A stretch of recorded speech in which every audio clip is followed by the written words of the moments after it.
Romanos capítulo 7, nós vamos fazer a leitura dos versos 13 a 20. Nós já temos ouvido a exposição sequencial do texto de Romanos e hoje é o dia de nós continuarmos a exposição do capítulo 7. Nós vamos para os versos 13 a 20 e já eu explico porque nós estamos lendo no meio do capítulo 7, caso você não se lembre. Diz o texto inspirado o seguinte, acompanhe na sua Bíblia. Acaso o bom se me tornou em morte? De modo nenhum. Pelo contrário, o pecado, para revelar-se como pecado por meio de uma coisa boa, causou-me a morte, a fim de que, pelo mandamento, se mostrasse sobremaneira maligno. Porque bem sabemos que a lei é espiritual. Eu, todavia, sou carnal, vendido à escravidão do pecado. Porque nem mesmo compreendo o meu próprio modo de agir, pois não faço o que prefiro, e sim o que detesto. Ora, se faço o que não quero, consinto com a lei que é boa. Neste caso, quem faz isto já não sou eu, mas o pecado que habita em mim. Porque eu sei que em mim, isto é, na minha carne, não habita bem nenhum, pois o querer o bem está em mim, não, porém, o efetuá-lo. Porque não faço o bem que prefiro, mas o mal que eu não quero, esse faço. Mas, se eu faço o que eu não quero, já não sou eu quem o faz, e sim o pecado que habita em mim. Vamos orar? Deus bendito, abençoa a leitura e exposição da Tua Palavra, para que nossos corações sejam tocados, transformados, encorajados a Te servir mais e melhor, conforme as lições deste texto. Pedimos a Tua bênção e a Tua graça nesse momento tão especial, em que a Tua Palavra é lida e exposta, de modo que o Teu povo, como ovelhas, possam ouvir a Tua voz como pastor.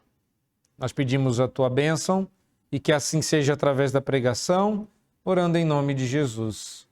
Amém. Só para lembrar, nós estamos na sequência. Eu não escolhi aleatoriamente esse texto. Da última vez, nós encerramos no verso 12. E agora, a partir do 13 até o 20, nós estamos no segundo parágrafo dessa sessão. Mas eu pergunto a você, ou a vocês todos que estão aqui, por acaso, tem alguém aí lutando contra algum pecado? Não precisa levantar a mão. Eu conheço vocês. Já sentiu que tem vezes em que a gente tem o dom de estragar tudo? Você já se sentiu naquela situação de que você pega uma coisa boa e praticamente a desintegra como um boneco de areia que esfarela na nossa mão? Ou como aquela cena clichê de filme de comédia pastelão que a gente esbarra numa coisa e vai tentando consertar, quando vê vai quebrando uma coisa atrás da outra, vai ficando pior. E como dizia a minha mãe, repetindo a minha avó, que às vezes a emenda fica pior, o remendo fica pior do que o original, ou o soneto fica pior do que E cada um vai inventando uma coisa, um ditado pior do que o outro, para dizer que quanto mais você tenta consertar, pior fica. Alguém já teve essa experiência ou isso é só comigo? Você sabe por que essas cenas tão comuns em filmes, ditados populares, tão repetitivos, sabe por que essas coisas comunicam tão bem? Você já parou para pensar porque sempre tem e a gente sempre se identifica com essas cenas? É porque nós somos assim, pecadores. Essa é a razão. Como dizia um presbítero que eu pastoreei há muitos anos atrás, ele redimiu um ditado desses populares. E ele dizia que a carne é fraca e a sem-vergonhice é grande. Eu escrevi num livro meu, sim, tem um livro meu para sair aí. Eu escrevi o seguinte lá, que pensando nesse aspecto, eu me lembrei de uma reunião na igreja com os pais de crianças que integravam o nosso departamento infantil. Nosso propósito, olha só, era incentivá-los a participarem mais ativamente da educação de seus filhos. E uma dessas coisas é que nós queríamos que eles se sentissem encorajados a fazer o culto doméstico. Sabíamos da importância disso e, na condição de liderança, nós estávamos empenhados e, eu diria até, determinados em fazê-los não só entender a importância disso, mas a praticar o culto doméstico. Mas nosso ímpeto se tornou um fardo. E, em pouco tempo, esses pais pareciam desanimados e alguns até contrariados diante do que eles estavam ouvindo.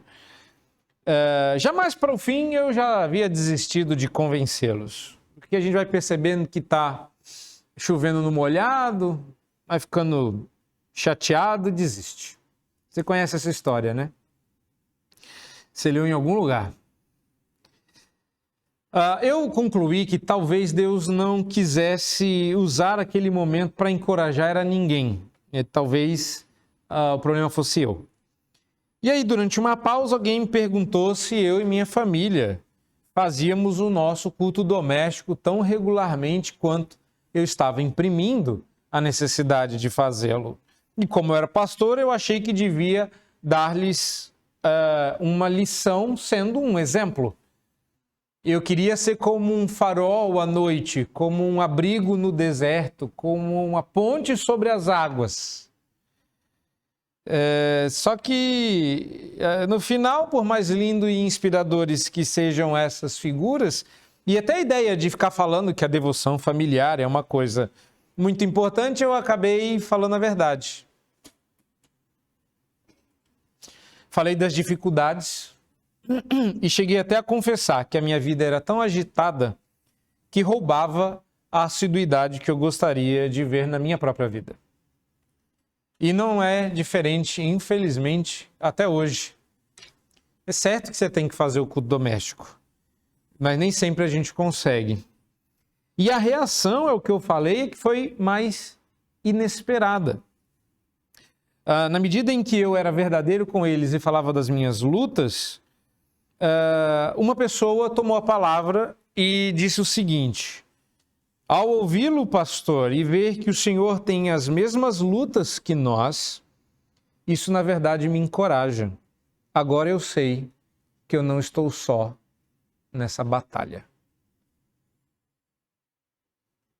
Enquanto eu queria convencê-los de que eles estavam errados, porque eles não estavam fazendo aquilo que eu mesmo gostaria de fazer de certo, eu pus um fardo, ou nós todos pusemos um fardo sobre os ombros deles todos.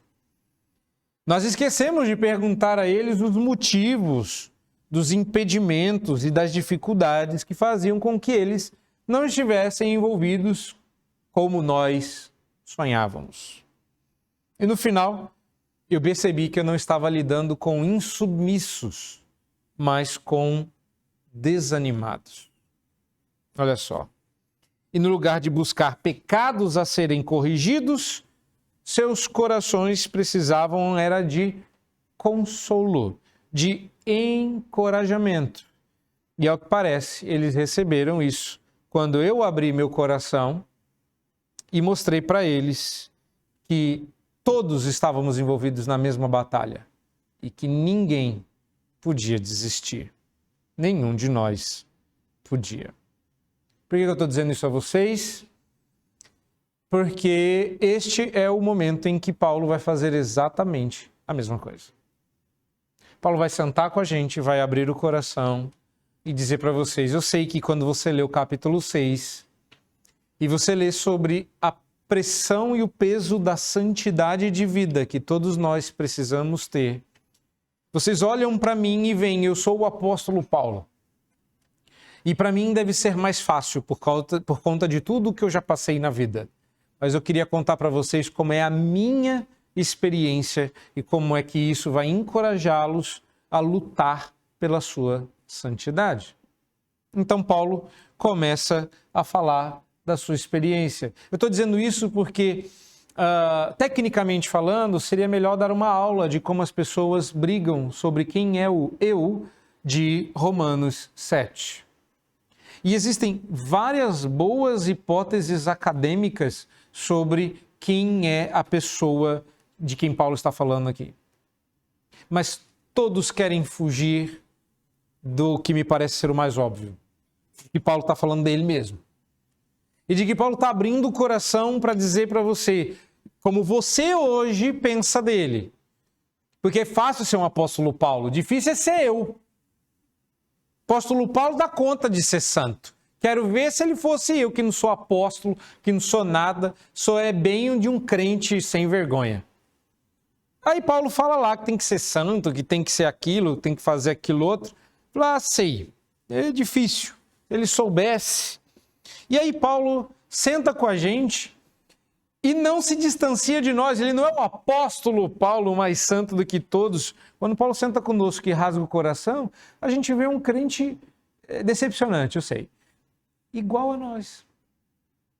Não quer dizer que ele fica caindo em pecado igual você, que é sem vergonha, não é isso. Ele está dizendo que ele luta igual você. E em algum momento ele até deixa escapar que de vez em quando ele pisa no tomate. E que isso não está desculpado porque ele é um apóstolo ou porque você é justificado em Cristo Jesus, mas porque essa é a luta. Essa é a luta. Paulo, no meu entender, vai falar aqui sobre o caráter hediondo do pecado e como ele se manifesta na vida do crente. Porque a gente já viu como o caráter hediondo do pecado se manifesta na vida do incrédulo, tomando conta, caracterizando ele de tal forma que o pecado passa a ser o nome da pessoa. A pessoa mente tanto que ela se torna uma mentirosa. Ela rouba tanto que ela se torna um ladrão. Mas como é que funciona quando o pecado é apenas residual?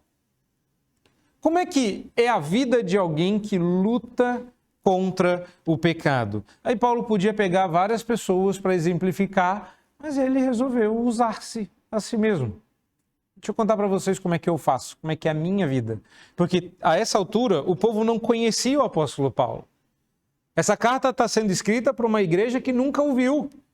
E a impressão, por conta da sua capacidade de escrita, por conta das suas afirmações mais categóricas, por conta da sua habilidade e pelo fato dele antever algumas objeções e destruí-las sem dó, aí a gente imagina uma pessoa que não erra. Só que só existe um perfeito, Cristo Jesus. Paulo era como nós. Só que antes da gente sair tirando lições desse texto, eu convido você a olhar para esse texto. Então mantenha a sua Bíblia aberta aí. E entender como Paulo estruturou esse texto para que a gente possa seguramente tirar lições válidas daqui. Então, a primeira coisa que nós podemos estabelecer aqui é que há uma divisão estrutural clara. Da última vez que nós estivemos em Romanos 7, como eu já disse, nós entendemos que esse texto e esse trecho do texto de Romanos 7 se dividia em 3 parágrafos.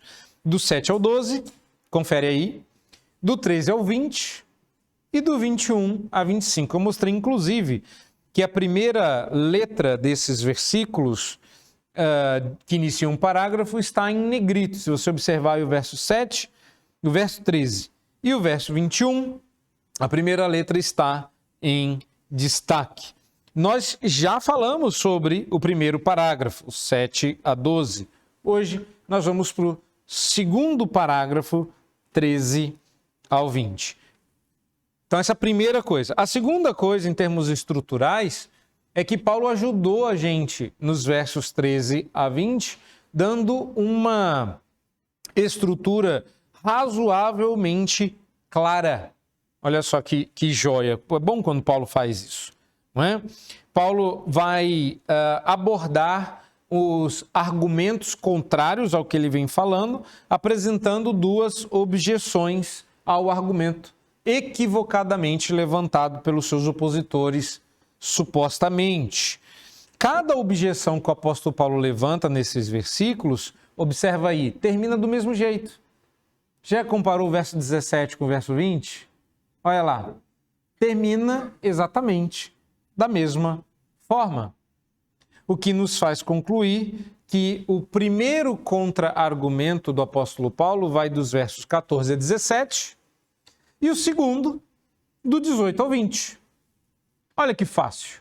Então Paulo nos dá um versículo que é o problema, a questão, o argumento, o que estão levantando contra, o que estão pensando contra, está no verso 13. É sobre isso que Paulo vai falar, esse é o assunto, verso 13. E Paulo divide as explicações em duas porções, do 14 ao 17 e do 18 ao 20, porque o 17 e o 20 se encerram exatamente da mesma forma, chegando ao mesmo ponto, que é o ponto do verso 13. Se você não estiver olhando para o texto, 13, 14, 21, 14, 55, não quer dizer nada. Você precisa olhar para o texto para entender o que eu estou dizendo.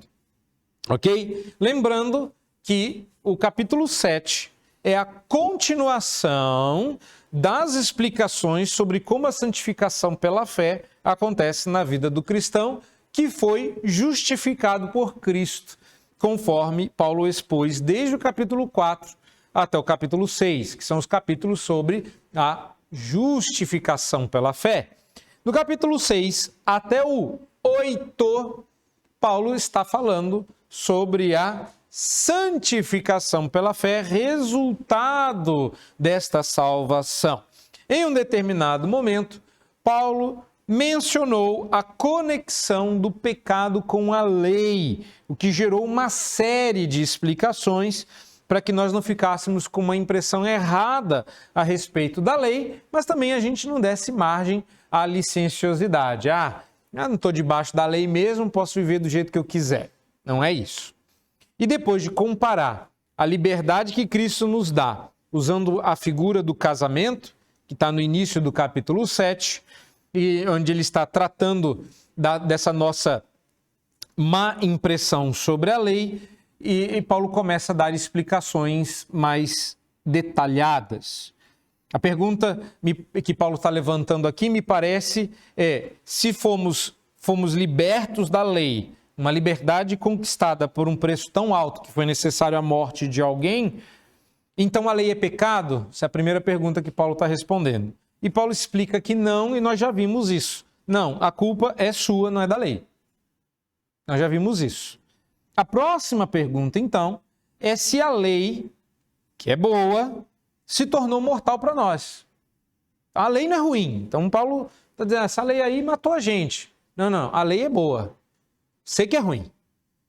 Entendi. Então a lei que é boa se tornou mortal para nós. É aquela coisa que é tipo, desculpa a brincadeira, mas é tipo refrigerante, que a gente sabe que mata, mas continua tomando. É isso que é a lei? É ruim, mas é bom.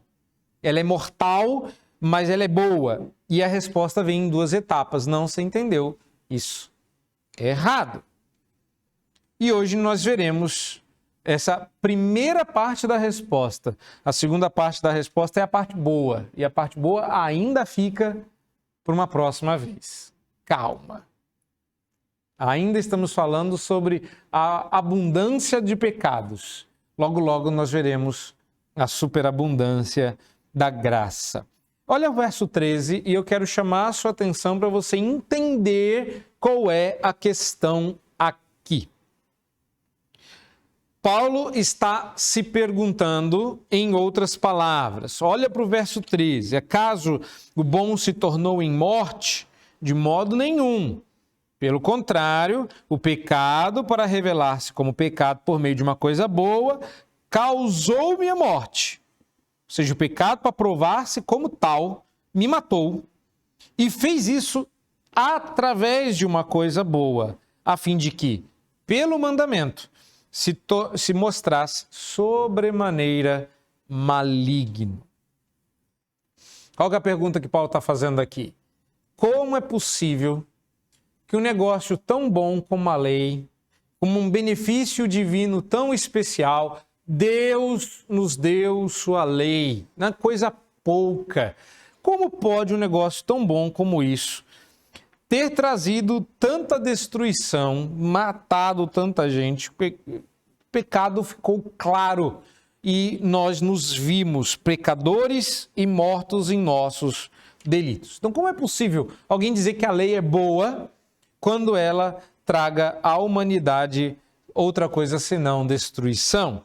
E o ponto do apóstolo Paulo aqui parece ser o seguinte: o pecado não é considerado em toda a sua malignidade sem a lei.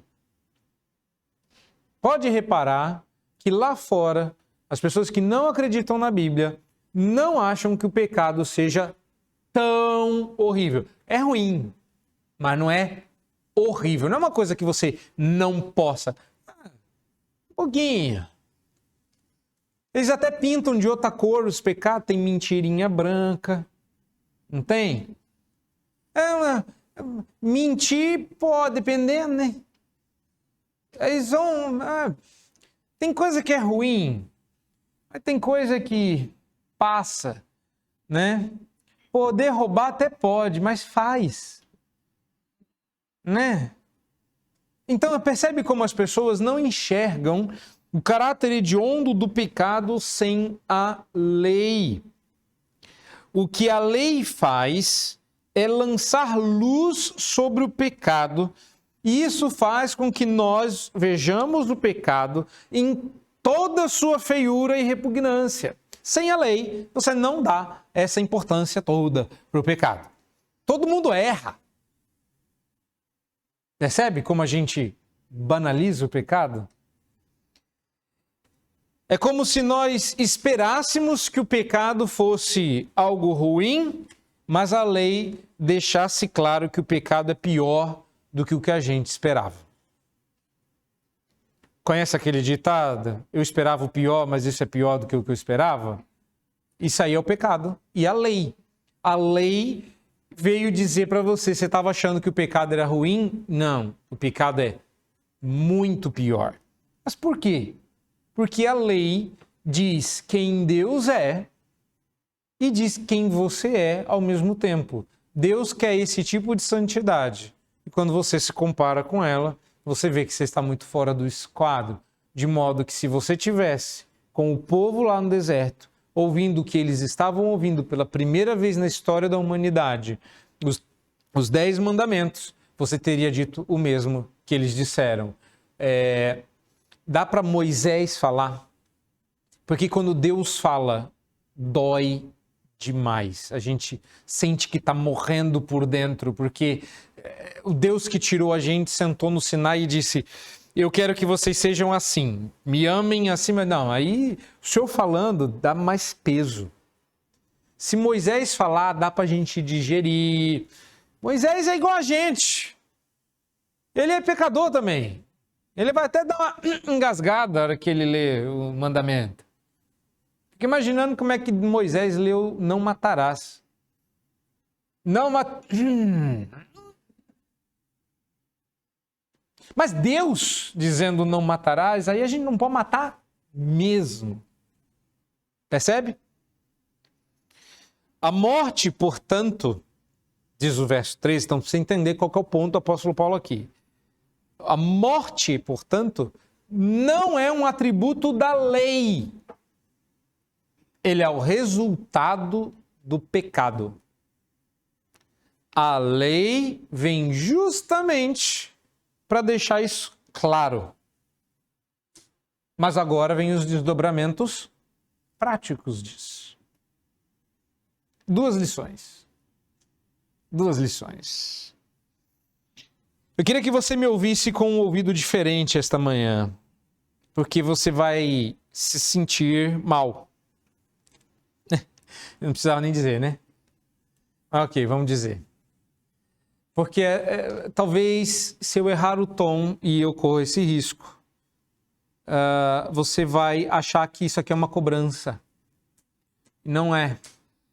Isso aqui é alguém abrindo o coração e dizendo para você, sabe a luta que você não fala? Eu sei que você tem. Por quê? Que eu também tenho. Sabe essas dificuldades, sabe essa humilhação que você sente? Eu sei por que você não fala dos seus pecados. Porque eles te humilham. É horrível. Sabe por que eu sei disso? Eu também passo por isso. Então, mais do que abrir o meu coração, que eu já fiz, já contei para vocês no começo, eu queria que vocês tivessem um vislumbre do coração do apóstolo Paulo. E isso vai fazer mais diferença. Primeiro desdobramento prático que eu vejo aqui, dos versos 14 a 17, é que o caráter hediondo do pecado se mostra na incompreensível queda do cristão. Vou repetir.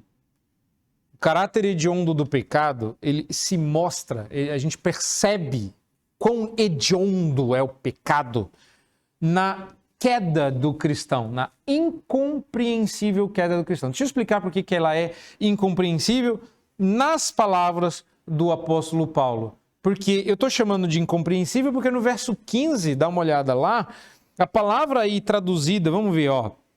Porque nem mesmo compreendo o meu próprio modo de agir, porque não faço o que prefiro.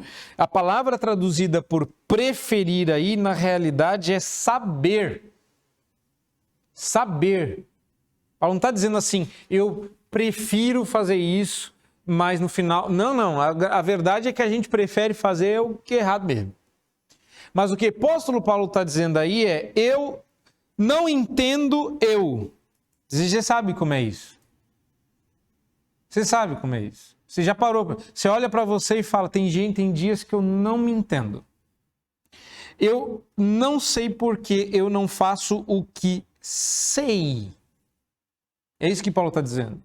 Eu sei o que eu devia estar fazendo. Eu não sei porque eu não faço isso. Saber. Ou seja, Paulo está dizendo, não faço o que sei. Em outras palavras, Paulo está dizendo o verso inteiro. Não entendo porque faço as coisas que faço. Por que você continua fazendo aquilo que você sabe que está errado? Resposta, nem Paulo sabia. Dá ruim, né? Explica para mim aí por que eu, mesmo sabendo que... Sabe aquele negócio? Não vou ficar bravo. Não vou ficar bravo. Que nada. Fiquei bravo. Hoje eu vou fazer diferente. Hoje eu vou fazer diferente. Fiz igual. Eu sei como é isso. Eu sei como é dizer assim. Eu ouvi, eu sei, a gente conversou, tá acordado. Você entendeu que a sua parte é essa todo domingo de manhã? Entendi. Você fez? Não. Eu me volto a ter 6 anos de idade. O microfone passando de criança em criança. Eu sabia a poesia. Minha mãe tomou ela no carro. 15 minutos antes eu sabia. A hora que o microfone passou, não sei. E a pergunta é, por que essas coisas acontecem? E Paulo diz, nem mesmo compreendo o meu próprio modo de agir. Essa é a parte mais difícil. Você quer uma explicação, uma boa explicação. Eu adorava quando a minha mãe perguntava para mim, que ela chamava a gente e falava assim, me explica isso aqui. E eu queria tanto ter sabido Romanos 7,15 naquela época, porque eu poderia ter dito, não há uma boa explicação, eu não compreendo o meu próprio comportamento. E Paulo está fazendo isso partindo de uma certeza. Verso 14, Paulo diz, porque bem sabemos. E o que nós bem sabemos é horrível, porque ninguém gosta desse versículo, porque ele nos decepciona. É Paulo, não é você. Você a gente sabe que é vendido para a escravidão do pecado e não presta. Mas quando o apóstolo Paulo diz que ele é igual a você, é ruim demais, porque aí não sobrou nada.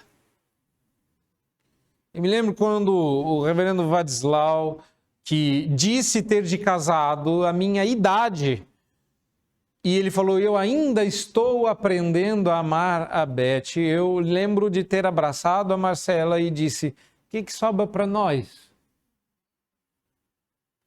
Quando o apóstolo Paulo diz, vocês todos, nós todos sabemos que eu sou carnal, vocês sabem que eu não presto?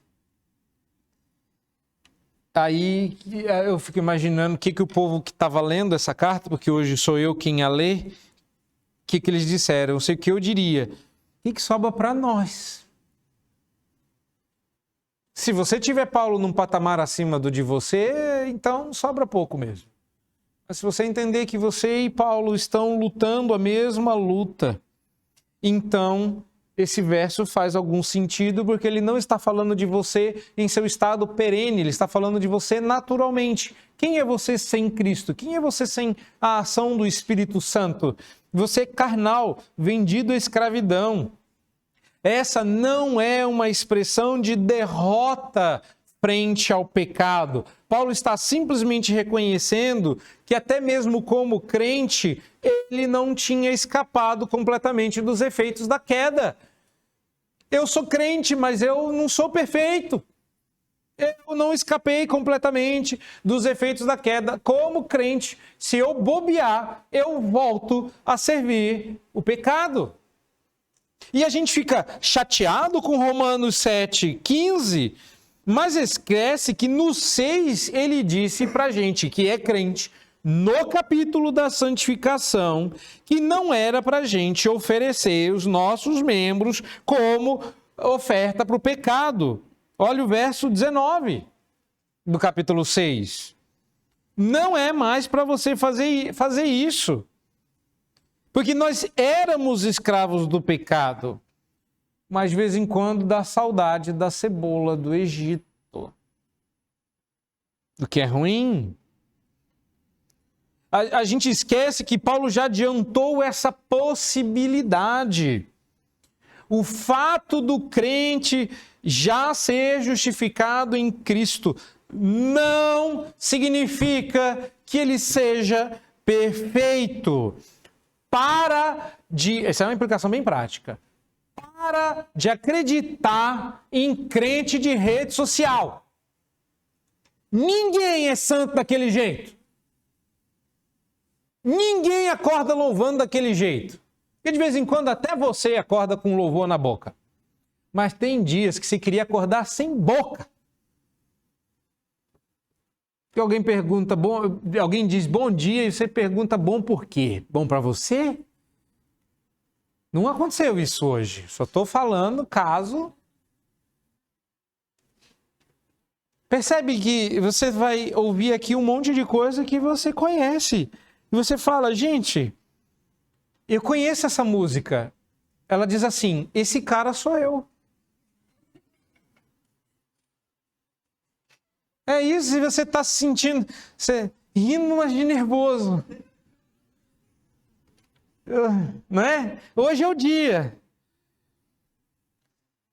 Não, gente, eu estou cansado desse tipo de cristianismo que quer imprimir nos outros uma perfeição que eles mesmos não desfrutam. Não existe crente perfeito. O que existe é mentiroso perfeito. Você é mentiroso quando você mostra na rede social o tipo de santidade que você gostaria de ter, mas você não tem. Ninguém é daquele jeito. E justamente por isso, precisamos constantemente ser levados a encarar o fato horroroso do que significa o pecado. Paulo, trazendo aqui de novo isso, faz muito bem o trabalho, mas me permita dizer para vocês que é uma coisa curiosa. Hoje nós estamos bem reformados, né? Lemos Heidelberg na liturgia e agora eu vou ler para vocês um cânone de Dort.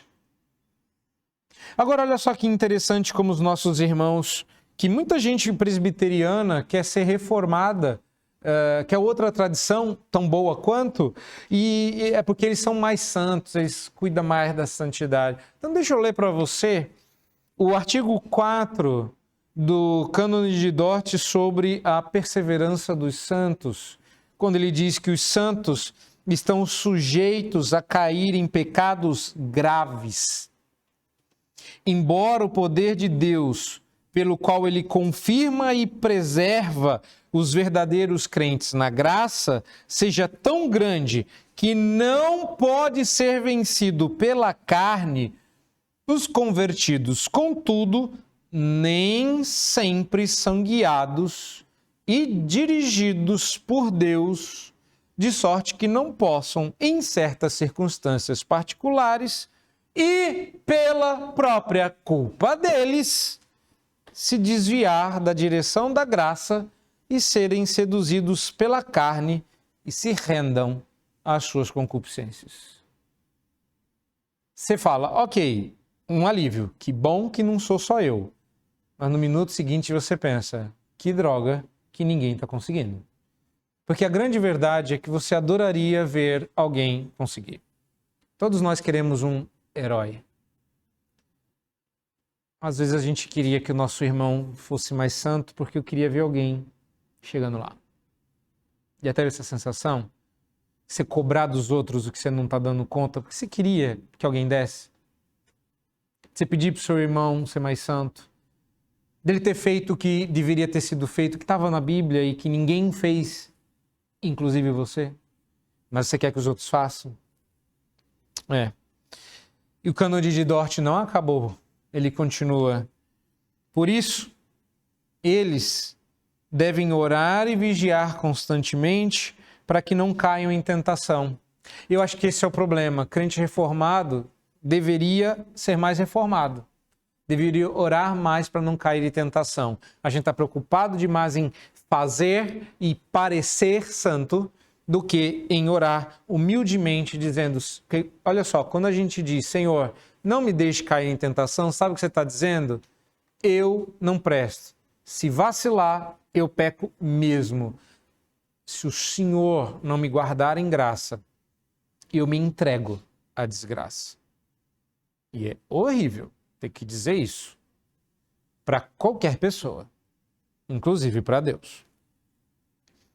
Porque quando não vigiam nem oram, continua o Cânone de Dort, eles não somente podem ser levados pela carne, pelo mundo e por Satanás, a cometer sérios e atrozes pecados, mas algumas vezes podem ser levados a isto pela justa permissão de Deus. E é o que demonstra a lastimável queda de Davi, de Pedro e de outros santos descritos nas Escrituras. Tá bom para você? É possível, outra implicação bem prática, colocar tanta ênfase no caráter definitivo da salvação que nós acabemos esquecendo que a salvação, além de ser algo maravilhoso e belo, é uma corrente viva que inclui um processo de santificação contínua, um processo que não é automático, mas que envolve escolhas ativas da nossa parte. Senhor, vem me encher, Santo Espírito enche minha vida. Isso aí está mais para encher linguiça. A Bíblia diz, enchei-vos do Espírito. Santificação é uma coisa nossa, que no dia que você bobeia, você cai. Santificação é igual andar de bicicleta. Enquanto você está prestando atenção, vai que vai. Olhou para o lado, caiu. Acreditem, eu sei do que estou falando. Eu tinha menos de 6 anos e fui parar com o rosto no chão, fiquei com o beiço inchado por alguns bons dias, porque ralei a boquinha todinha. Então acreditem, eu sei, enquanto você está prestando atenção, a bicicleta vai que vai. Olhou para o lado, caiu. E é por isso que Paulo diz, olha firmemente para o autor e consumador da fé, Cristo Jesus, porque se você desviar o olho, você tomba e cai. Assim foi com Davi, assim foi com Abraão, assim foi com Pedro, e assim foi com tantos homens ao longo da história, homens e mulheres. Havia, diz o apóstolo Paulo, se você perceber aí o verso 16, um conflito perturbador de forças dentro do seu interior entre pecado e graça. E eu acho que a falta hoje em dia é este reconhecimento. Você já reparou que tem gente que parece que não luta contra o pecado? Eu me sinto... Tem um nome para isso, eu não vou usar em respeito ao Senhor Deus e ao púlpito, mas eu me sinto algo muito próximo a um lixo quando eu vejo certas pessoas. Porque a aura de santidade, parece que eles têm um ki, tá? Um cosmo de santidade. E quando você chega perto, você fala, oh, santidade no lugar, tem santo no recinto. Isso me dá uma raiva, porque eu sei que isso é mentira, mas eu quero acreditar. É mentira. Eu digo para vocês com todas as letras, é mentira. Quando o apóstolo Paulo chegou o apóstolo Paulo, esse é santo. Ele disse, pode parar. Só tem um que é santo e é Deus. E quando se ajoelharam diante do apóstolo João, ele disse, levanta, adora a Deus. Eles nunca se colocaram no patamar que nós colocamos eles. E o que eu acho que falta hoje em dia é esse tipo de humildade cristã, verdadeira, profunda e piedosa, que o apóstolo Paulo demonstra aqui no verso 16. Que eu reconheço que há uma batalha. Porque quando nós não estamos conscientes da batalha feroz que se passa dentro de nós, a gente está muito consciente da batalha externa. Aí Satanás está aqui, rondando. Precisa ter o corpo fechado pela graça. Mas quando você não entende que você tem um inimigo interno e que você tem uma batalha acontecendo feroz, mortal, terrível, odiosa, dentro de nós, estamos mais propícios a tombar, pegar uma bala perdida, sem nem ao menos perceber que estávamos nos expondo ao perigo.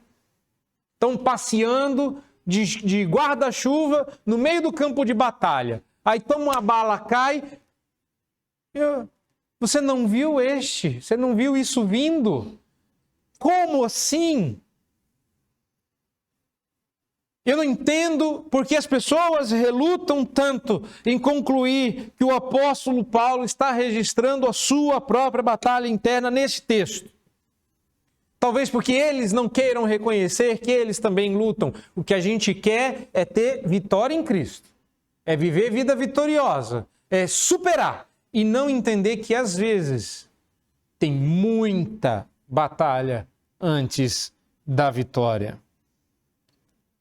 Preferem que isso aqui seja qualquer outra coisa, menos a explicação do que passa dentro da gente, para você continuar se sentindo um lixo, uma porcaria, e você falar assim, eu não presto. A verdade é que você não presta, mas Jesus presta, meu povo. Jesus é bom. Você não presta.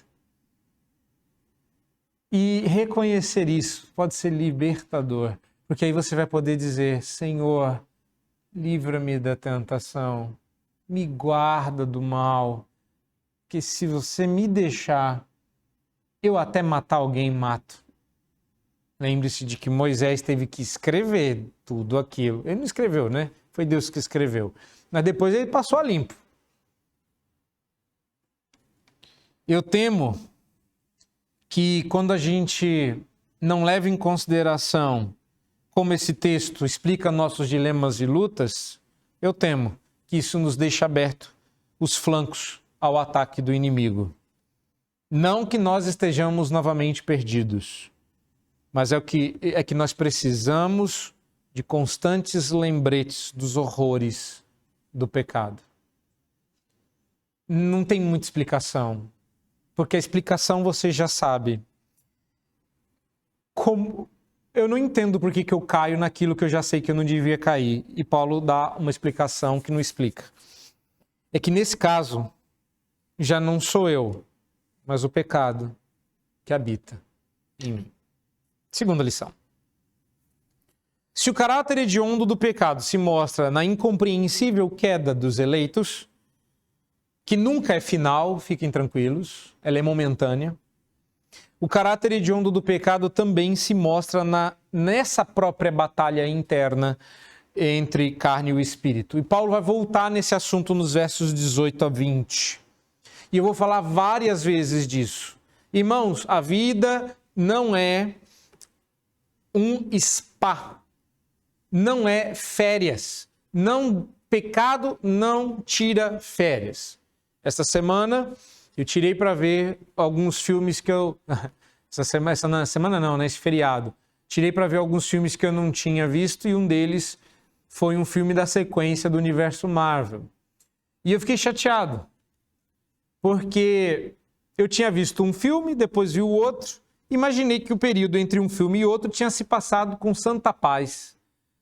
E não foi. Teve uma batalha, uma sangreira, uma brigalhada, e eu fiquei com dó do personagem, porque ele saiu de uma batalha horrorosa, aí encontrou a irmã, que encontrou o pai, que saíram na porrada e depois que acabou tudo e se estragalhou toda, ela entrou na nave e eu falei, reconhece essa nave e vai ter muita briga.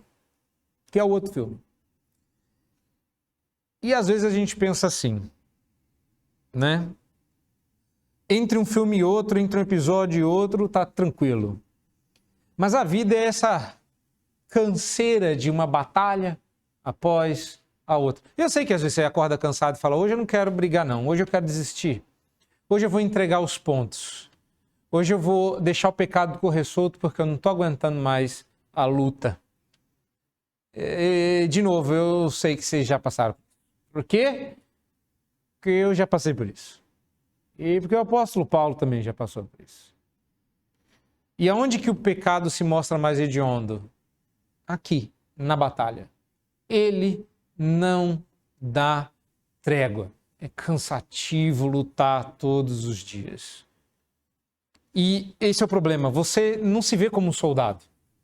Nós não estamos mais numa época da era cristã onde se bate na tecla que nós somos guerreiros, soldados a uma batalha. A gente está numa era em que a gente é uma geração de adoradores.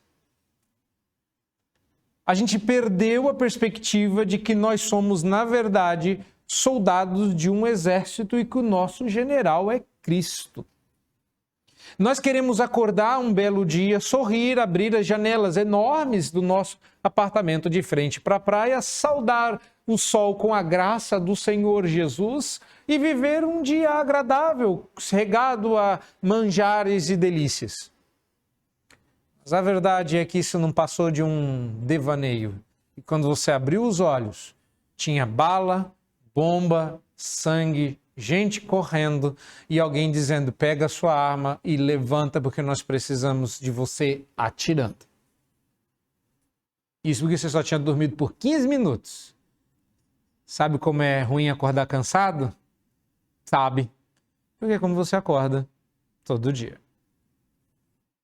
Paulo está dizendo a mesma coisa, a partir de um ângulo um pouquinho diferente. Sempre que Paulo faz algo errado, diz ele percebe que é errado e ele percebe que está, em essência, concordando com a lei e que a lei é necessária. Se a lei não tivesse dito isso, ele não teria se dado conta de quão errado está. É como você está cantando no banheiro, cantando feliz da vida, aquela ópera, aquela música, e alguém gravar.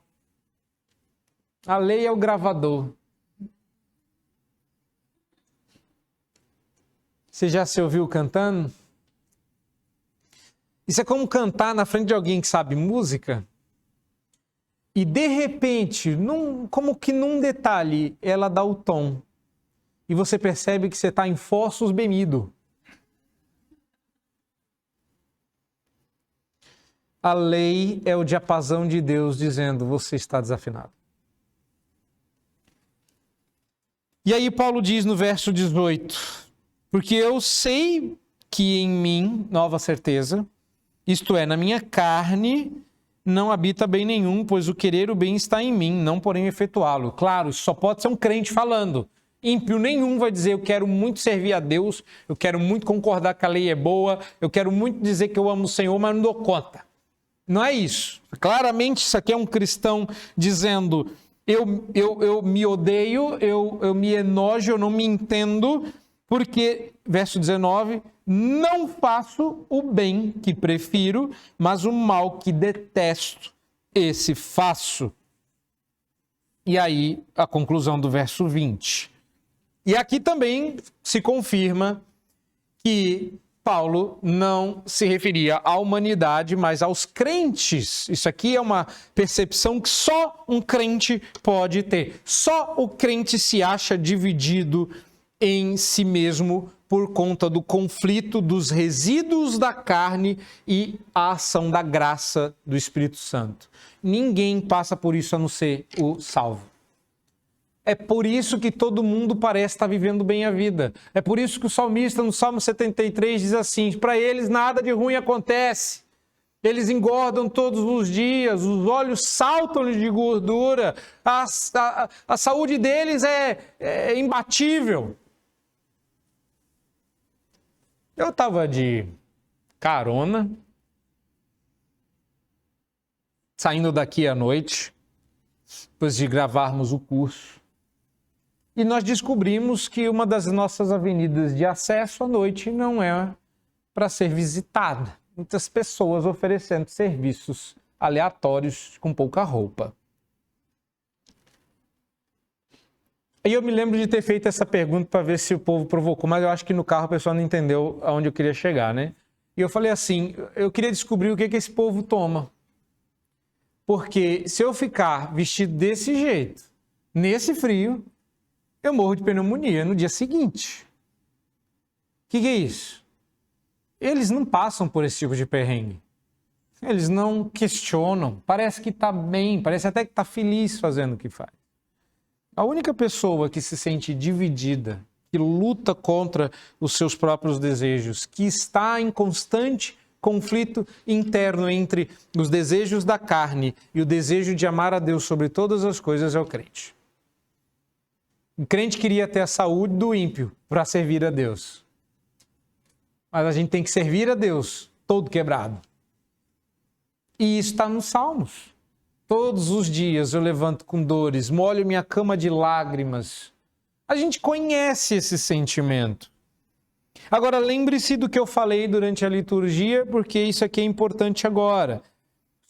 Ao usar o termo carne, Paulo está incluindo a natureza humana decaída, mas ele está fazendo isso dizendo que ela está no homem. E carne é tudo exceto a santificação do Espírito Santo de Deus. E pelo termo espírito, Paulo geralmente usa para contrastar com carne. Essa é a razão pela qual as palavras duras de Paulo do verso 14 nos chamam tanta atenção. A lei é espiritual, ou seja, a lei vem do Espírito. Nós somos carnais, ou seja, somos pecadores.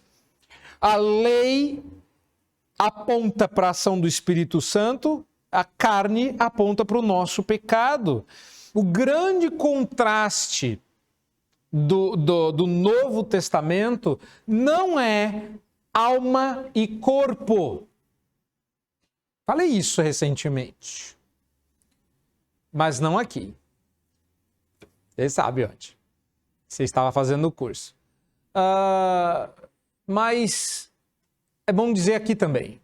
Se você acha que o grande contraste é o pecado habita na minha carne, no meu corpo físico, quando eu for libertado do meu corpo físico, então eu serei santo, você não entendeu o que o apóstolo Paulo está dizendo aqui em Romanos 7. E calma, não é para você ficar, nossa, eu já estava me sentindo ruim, agora eu também sou burro. Não, calma. É só para dizer que o que andam dizendo por aí está errado. O contraste é entre a nossa natureza pecaminosa e a ação do Espírito Santo santificando o nosso coração. Ou seja, o que Paulo está dizendo é que em sua mente há uma parte que o Espírito Santo de Deus já purificou do mal, de modo que ele deseja as coisas boas, que já se acha conformada à imagem de Deus que agora refugie nele. Mas nele também há o outro lado, a carne. E ambos, carne e espírito, estão lutando dentro de si pelo controle da sua alma, da direção do seu corpo, porque o corpo vai finalizar em comportamentos aquilo que a alma desejar. Por isso que Paulo está dizendo, o querer está em mim. Ou seja, sua intenção não era dizer simplesmente que ele queria muito, mas não dava conta, como se isso explicasse. Que é o que eu disse no começo, a sem-vergonhice é grande. Não, Paulo não está dizendo que possui um desejo ineficaz, que é o que normalmente se querem dizer quando pegam esse texto. Não é isso. O que Paulo estava dizendo era outra coisa. Ele estava negando a eficácia de suas obras correspondentes à sua vontade. De mim mesmo, eu quero, mas não consigo. É isso que Paulo está dizendo. Paulo está dizendo que suas melhores obras são sempre corrompidas por alguma marca do pecado, de forma que nelas ele não alimenta nenhuma esperança de recompensa até que Deus o perdoe. E se deixar, eu não faço. É por isso que Paulo vai dizer em outro lugar que Deus opera o querer e o realizar. Ou seja, quando você faz o que é certo, quando você faz o que é santo, isso não é crédito para você, não se bate palmas para você. Ninguém pode te dar os parabéns por você ser santo. Ninguém pode olhar para dizer assim, nossa, como você é piedoso ou piedosa, e você dizer assim, obrigado. Não, Paulo está dizendo que se você faz alguma coisa de bom, isso é fruto da graça operante do Espírito Santo. Em você, mesmo despertado em seu espírito, sabendo o que é certo, não está em você a força para obedecer. Em outras palavras, você não dá conta mesmo que saiba. Você precisa de Deus. Você precisa pedir, Senhor, me dá força. Você precisa fechar os seus olhos cegos como Sansão e dizer, Senhor, me dá forças para mais uma vez te servir. Não há mais como a lei nos condenar. Entretanto, a lei continuará jogando o caráter de Deus na sua cara. Adorei essa frase, resolvi colocar no meu sermão, parece que foi eu, mas não é. Ela é uma frase tão boa que a gente tem que dar... Sabe aquelas frases que a gente pensa assim, queria eu ter pensado nisso? Muito obrigado, Francis Schaeffer. Mas Schaeffer dizia isso a respeito desse texto. Não há mais como a lei nos condenar, mas ela continuará jogando o caráter de Deus na nossa cara. Porque esse é o trabalho da lei. Paulo não está dizendo que quando ele peca, por fim, deixa eu explicar aqui o verso 17 e o verso 20, porque aqui cabe melhor. Paulo não está dizendo que quando ele peca, ele não tem culpa, porque não é ele que está pecando, é o pecado que nele peca através dele. Tipo como se ele fosse possuído por uma entidade maligna que fez ele fazer o que de ruim. Que é outra coisa que você também conhece, que dizem por aí que é assim. Se você está fazendo alguma coisa de ruim, é porque tem um Satanás encostado em você. E você tem que tirar esse encosto. Não é assim, não. Não é assim, não. Você já conhece também a charge que pegaram Satanás chorando na escadaria da igreja e perguntaram por que Satanás estava chorando. Ele disse, esse povo aí de dentro fala que tudo é culpa minha, mas eles que fazem as coisas erradas. Não é sempre Satanás, não é sempre o mundo. Você tem 3 inimigos. Hoje nós estamos falando daquele que habita em você. sua natureza pecaminosa, a carne. Paulo não está dizendo, eu não sou culpado. Não. O que ele está dizendo, na verdade, é que quando eu faço constantemente coisas que eu não gostaria de fazer, eu sou como um escravo. É isso que Paulo está dizendo. E essa não é uma sensação de todo desconhecida de nós. Você já pecou e sentiu que estava em transe, como se você acordasse depois que o pecado terminasse? Do tipo, você está numa luta, perde, de repente você está lá, devo fazer, não devo fazer, fiz. Como se depois você olhasse para trás e não se reconhecesse, o que eu estava fazendo? Onde eu estava com a cabeça, a gente geralmente diz isso, né? Por que será que eu, mesmo sabendo o que eu devia fazer, não fiz? Pois é, o que Paulo está dizendo é que quando nós cedemos, perdemos uma batalha interna e somos como que vendidos novamente como escravos ao pecado. É pior do que você está imaginando. Você era um escravo no mercado de escravos. Você servia ao Senhor escravo, como escravo. Senhor pecado. E aí veio o Senhor Jesus e te comprou e te deu a liberdade. Agora você é dono do seu passe. Sabe o que você fez? Você voltou para o mercado de escravos. E agora estava se vendendo como escravo ao pecado. Sem ter os pecados mais como seu Senhor. Percebeu o caráter hediondo do pecado nessa batalha? Mesmo sendo livres e tendo uma consciência que já estava lá dizendo o tempo todo, não faça isso, não faça isso, a gente vai lá e faz. E perceber que isso é o pecado em nós nos desculpa? Não. Ele está apenas dizendo que a culpa é sua. Mas que essa é uma batalha que todo mundo luta. Não quer dizer que a gente vai deixar de disciplinar. Não quer dizer que a gente não vai deixar de confrontar. Só quer dizer que quando alguém pecar, a gente vai confrontar na expectativa de resgatar. Por quê? Porque todo mundo cai. E quando eu cair, você vai me erguer. Como quando você cair, eu te ergo.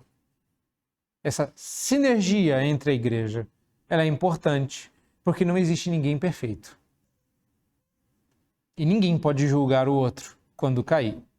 Paulo apenas está dizendo, eu sei muito bem como é, não quer dizer que você vai sair perfeito, não quer dizer que você, porque está santo, vai ser perfeito. Santo não é igual perfeito. É isso que Paulo está dizendo aqui. Olha só que curioso. Tem religião por aí que coloca santidade e perfeição no mesmo grau. E Paulo está dizendo que não é bem isso. Habita em nós um mal tremendo e o caráter hediondo do pecado pode ser visto na própria batalha. Meus irmãos, Paulo não está aqui, concluo, fazendo nada senão nos encorajando na luta contra o pecado ao abrir seu próprio coração e se mostrar como nós, alguém que lutava contra o pecado em seu coração. Uma das coisas que me irrita porque eu sou um pecador é que às vezes vocês têm percepção muito clara que eu luto contra o meu pecado, mas a gente não vê isso em outras pessoas. E eu sei que vocês as admiram mais, porque eu também as admiro. É muito mais admirável um herói que é invulnerável do que um herói vulnerável. Você sabe qual é o segredo do Batman? Nunca deixar ninguém ver ele chorando.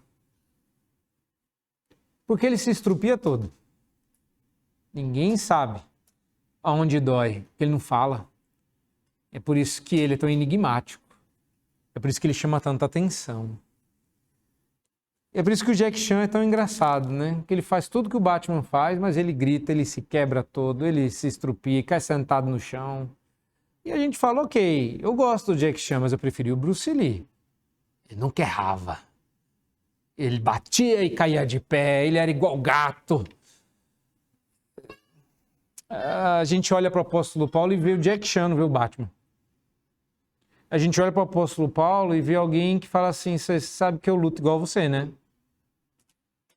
Você sabe que eu também preciso de vez em quando puxão de orelha, como você está precisando agora. E às vezes a gente cria essa aura de perfeição para que as pessoas nos admirem. E parabéns se você estiver fazendo isso. Ganhou o título de ídolo 2021. Tá bom? Joia. Pior do que ser idólatra é ser idolatrado. Paulo não era como muitos cristãos de hoje em dia, que queria passar a ideia de que ele não lutava mais contra o pecado, que isso era coisa do passado. Quem luta contra o pecado é crentinho, segunda classe. Começou agora? Por isso que está lutando. Quando você chegar no meu tempo de cristianismo, já vai ter superado. Não, ele não via sua vida de santidade tranquila, sem altos e baixos. Em textos como esse, nós vemos um Paulo igualzinho a nós, pecador, salvo pela graça. Não um derrotado que não vencia seus pecados, não me entenda mal. Você sabe por que o povo tem medo de pregar esse tipo de sermão que eu estou fazendo aqui? Porque você vai sair com a impressão de que está tudo bem pecar então. Não, não está. Tá não. Nunca estará tudo bem pecar. Mas o que você vê aqui não é um Paulo que desistiu da luta. É alguém cuja vitória não veio sem muita briga. E eu espero que você saia daqui hoje encorajado a lutar contra o seu pecado, sabendo que o pecado que ainda habita em você é perigoso. O que eu quero que você entenda, e todos nós, irmãos, porque eu sou pregador aqui, mas eu também estou ouvindo o que eu estou falando. O pecado que habita em nós é perigoso. Se você não levar o caráter hediondo do pecado a sério, ao menor vacilo, ele te fará vítima. Ao menor vacilo, ele te fará refém. O pecado não terá compaixão de você no dia da sua fraqueza. O problema é que nós não somos fortes. O que a gente faz? Desiste da luta? Não, gente, pede perdão e volta. Pede perdão e volta. Aos arrependidos, sempre haverá outra chance. Não é segunda chance, não é terceira chance. Você não sabe quantas vezes mais você vai perguntar se Deus te perdoa. E a resposta é toda vez que você vier arrependido. Não, a vida de santidade não é uma vida de nunca mais pequei aquele pecado. É claro que você não vai mais dar o seu corpo ao pecado, mas a luta interna está lá. Estou lutando. Por que eu não consigo? Eu parei de pecar, óbvio. Você não é mais essa sem vergonhice toda. Você virou crente. Mas e a luta? Não vai passar? Vai. Talvez não nessa vida. Mas vai. No dia que a gente for perfeito. E se eu deixar a imaginação correr solta, ou se eu voltar a visitar o pecado, o que eu faço? Confessa o pecado e deixa, se arrependa, volta, o Senhor estará sempre de braços abertos. E essa é a razão pela qual nós precisamos desesperadamente de Cristo Jesus. E é por isso que eu entendo você quando você detesta mensagens assim. Mas mensagens assim fazem com que você anseie ardentemente pelas mensagens que começam dizendo graças a Deus por Cristo Jesus, nosso Senhor. E graças a Deus é a próxima. Que eu, como vocês, já não aguentava mais. Ai, graças a Deus por Cristo Jesus, nosso Senhor. É assim que terminará a próxima mensagem. Que bom. Mas por que mensagens como essa existem? Para você desejar mais mensagens como a próxima.